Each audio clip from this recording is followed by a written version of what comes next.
Pour ce dernier match de saison régulière, Mont-de-Marsan et Biarritz jouaient gros. Les Montois visent une demi à domicile, les Biarros une qualification en phase finale et les premières minutes sont à l'avantage des Basques qui mènent 6-3. Ils ont davantage le ballon, la touche de Roumieux est captée par Souza. De l'avancée en travaillant dans cette défense adverse, le BOPB qui insiste avec son talonneur dans ce petit espace. À la mêlée, Maxime Lucu poursuit dans cette intention de faire travailler ses avants, à l'image de Manu.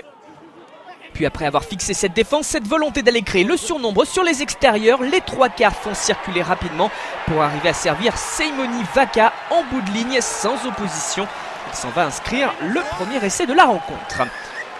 Mené de 10 points, le Stade Montois se doit de réagir et négocie une pénaltouche captée par le capitaine Julien Tastet.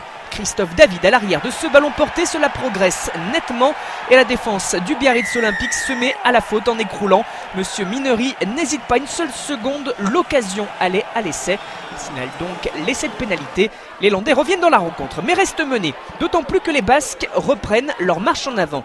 Kylan Hamdaoui marque un essai à la 24e minute et ce qui fonctionne dans leur jeu, c'est cette capacité à travailler dans la défense, à la fixer avec un enchaînement de percussions puis donc une ouverture sur les extérieurs, dernière passe sautée, ce qui permet à Charles Jiménez de filer dans l'embut, là encore sans opposition pour le troisième essai des Biarros, malgré un retour in extremis de la défense adverse, notamment de Julien Tastet. Cela fait donc 27-16 pour Biarritz à la mi-temps. Bousculé sur sa pelouse, Mont-de-Marsan se doit de réagir alors que le SMR court derrière le score. Pour ce faire, il s'appuie sur une bonne mêlée, demandée alors qu'une pénalité avait été obtenue. Et c'est Beka Gorgadze qui s'en va aplatir sur la base du poteau.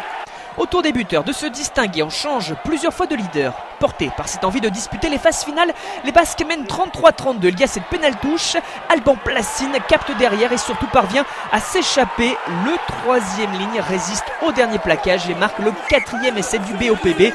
Il termine derrière la ligne, mais Monsieur Minery préfère patienter avant de prendre sa décision. Il veut demander confirmation sur le toucher à terre, qui intervient bien. L'essai est validé. La joie de Biarritz. Alban Placine avait remplacé Jean Souza sur un protocole commotion et scelle le score à un peu plus de 5 minutes de la fin de la rencontre. Cette performance permet de valider une place en demi-finale d'accession. La joie compréhensible de Johan Le Bourris et de ses partenaires qui contrastent avec la déception des joueurs de Mont-de-Marsan qui terminent finalement au 4e rang de cette Pro D2 et qui seront également obligés de passer par une demi-finale d'accession disputée à l'extérieur.